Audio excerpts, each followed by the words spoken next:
Pemeriksaan klinis sistem respirasi pada hewan besar. Yang pertama, pendekatan anatomi. Paru-paru terdiri dari beberapa lobus, yaitu lobus diafragmatika bagian kanan, lobus kardiak bagian kanan, lobus intermediat bagian kanan, dan lobus apikal bagian kanan.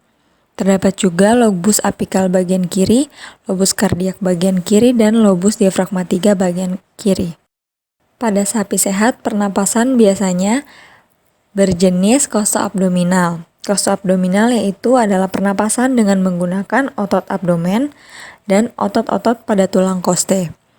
Tingkat pernapasan istirahat normal pada sapi ialah 15 hingga 35 nafas per menit, dan pada anak sapi adalah 20 hingga 40 nafas per menit. Hewan sebaiknya diposisikan berdiri untuk pemeriksaan sistem respirasi.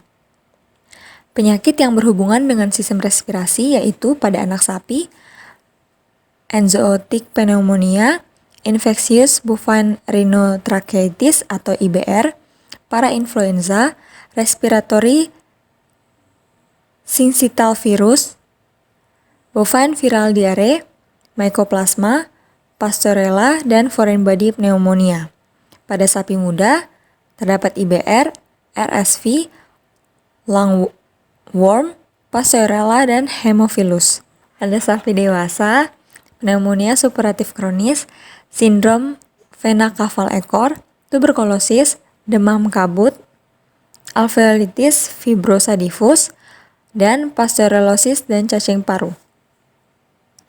Anatomi regotoraks. Pada toraks terdapat paru-paru yang dilindungi oleh tulang-tulang koste. Terdapat 13 jumlah os koste, kemudian terdapat os humerus, kemudian ada os sternum, jantung, limpa, hati, os sifoid, os scapula, dan vertebrata thoracika. Pemeriksaan fisik bagian toraks yang pertama dapat dilakukan dengan melakukan palpasi. Ketika melakukan palpasi, melihat apakah ada atau tidak rasa sakit yang dialami pada hewan. Dilanjutkan dengan auskultasi.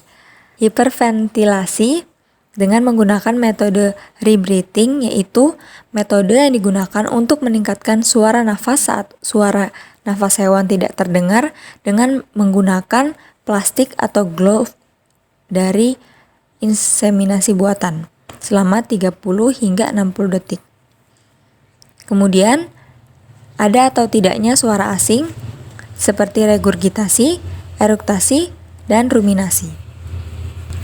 Pemeriksaan fisik bagian toraks dilanjutkan dengan melakukan perkusi, yaitu suara yang dihasilkan bervariasi. Terdapat resonan, timpanik, dan dul. Ketika suara resonan meningkat, maka diindikasikan adanya emfisema atau pneumotoraks. Resonan menurun, maka adanya indikasi edema pulmonari. Berikut adalah metode perkusi yang dilakukan pada hewan besar. Suara timpanik, yaitu jika organ yang mengandung gas di bawah tekanan, dan suara dul dipancarkan oleh organ padat. Tanda klinis yang dapat dilihat pada hewan terkait penyakit pernafasan yang pertama yaitu kondisi umum seperti kulit kaku, penurunan berat badan, penurunan produksi susu, penurunan nafsu makan, atau hewan tidak makan sama sekali, kemudian depresi atau hewan stres, sering rebah samping, kemudian ekstremitas di depan ditekuk ke belakang, susah untuk terbangun, leher terkulai atau kepala tidak tegap, telinga terkulai. Pada pernafasan terjadi peningkatan frekuensi nafas. Pernafasan dalam, pernafasan dominan menggunakan torasis atau abdominalis saja, terdengar suara batuk produktif atau non-produktif, suhu tubuh meningkat, denyut jantung meningkat, membran mukosa pucat, bisa juga terjadi sianotik. Selanjutnya, status hewan dehidrasi. Adanya discharge pada mata, mata cembung atau mata cekung, adanya discharge pada hidung, adanya ulcer atau luka pada mukosa hidung atau terjadi inflamasi. bagian mulut terdapat busa, hewan mengalami sakit jika dipalpasi pada bagian toraks, terdapat subkutan emfisema, terdengar suara snoring atau tridor pada pernafasan atas, dan pernapasan bawah terdengar suara wheezing atau bubbling. Pemeriksaan fisik pada babi. Pemeriksaan fisik pada babi dapat dilakukan melalui anamnesa atau keluhan dari klien terkait babi yang sakit, kejadian penyakit yang terjadi pada peternakan sebelumnya, atau gejala klinis yang timbul pada babi yang sakit, sinyalemen pasien, observasi secara detail terhadap pasien, kelompok hewan lain dalam peternakan, serta kondisi lingkungan peternakan.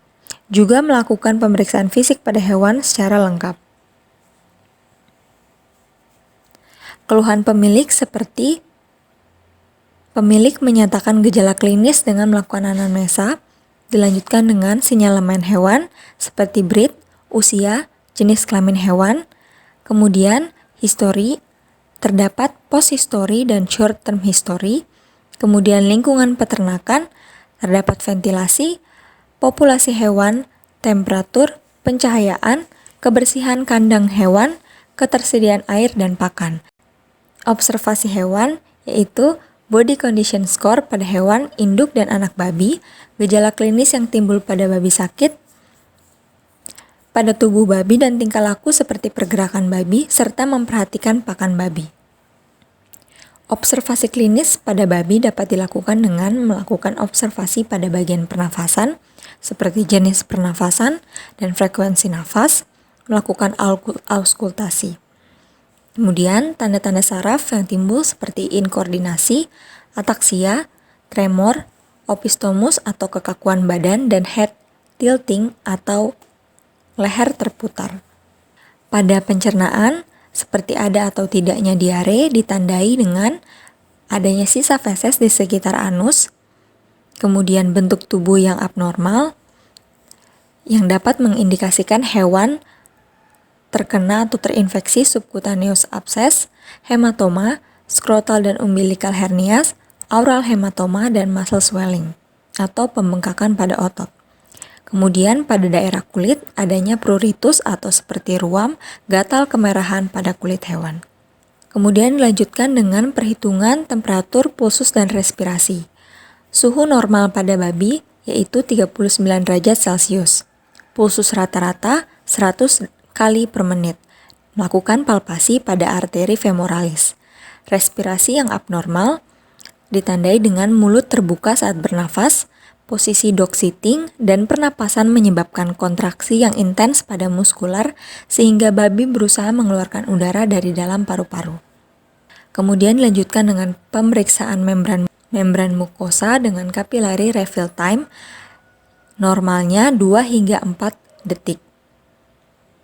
Kulit, melakukan pemeriksaan untuk warna kulit, terjadi inflamasi atau tidak, perubahan kebiruan, keunguan yang ditandai dengan indikasi toksemia atau septisemia, pucat yang menandakan indikasi anemia, Jaudins, indikasi leptospirosis intraorgans pada hepatic cirrhosis, dan juga adanya ektoparasit pada kulit. Kemudian tekstur kulit, pemeriksaan meliputi tekstur, lesi pada kulit, turgor kulit, pertumbuhan rambut, dan pertumbuhan jamur.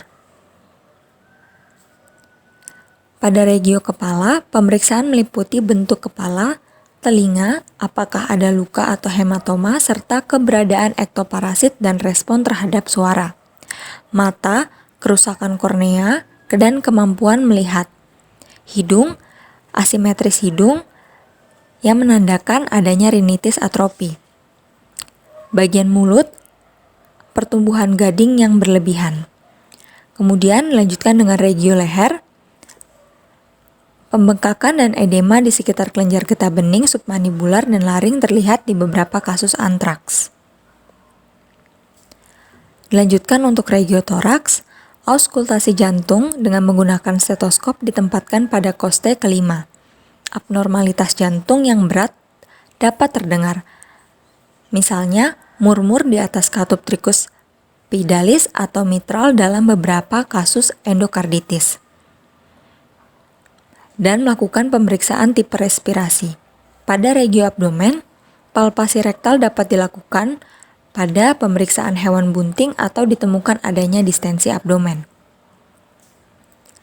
Regio perineum dan genitalia dilakukan untuk menentukan apakah ada kotoran bekas feses di sekitar area perineum sebagai indikasi diare. Dan pada regio genitalia, apakah ada kebengkakan atau adanya perubahan warna. Kemudian, bagian ekstremitas, adanya lesi, kebengkakan anggota gerak, dan hewan akan sering berbaring jika memiliki abnormalitas pada bagian ekstremitas.